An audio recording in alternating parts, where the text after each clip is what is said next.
The United Arab Emirates will impose a 15% minimum top-up tax on large multinationals starting in January. Dubai, December 9th, Reuters. The United Arab Emirates will impose a minimum top-up tax, also known as DMTT, of 15% on large multinational companies operating in the country starting in January. The Finance Ministry announced this on Monday as the government seeks to boost non-oil revenue. The DMTT is part of the OECD's Global Minimum Corporate Tax Agreement, which has 136 signatories, including the UAE.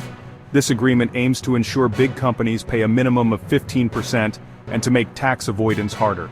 In amendments to the corporate tax law, the UAE's Finance Ministry said the DMTT will apply to companies with consolidated global revenue of €750 million or $793.5 million or more in at least 2 out of the 4 financial years preceding the ones in which the tax comes into effect.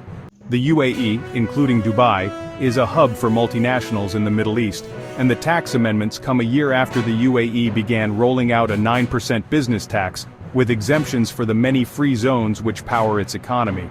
The DMTT comes under the Organization for Economic Cooperation and Development's or OECD's two-pillar solution, which stipulates that large multinational enterprises pay a minimum effective tax rate of 15% on profits in each country where they operate.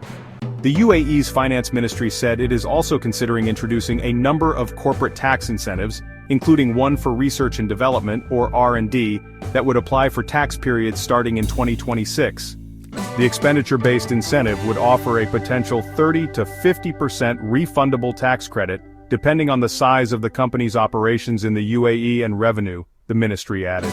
A refundable tax credit for high-value employment activities that would be granted to companies as a percentage of eligible income costs for employees is also being considered and could be applied as early as January 1, 2025, the ministry said.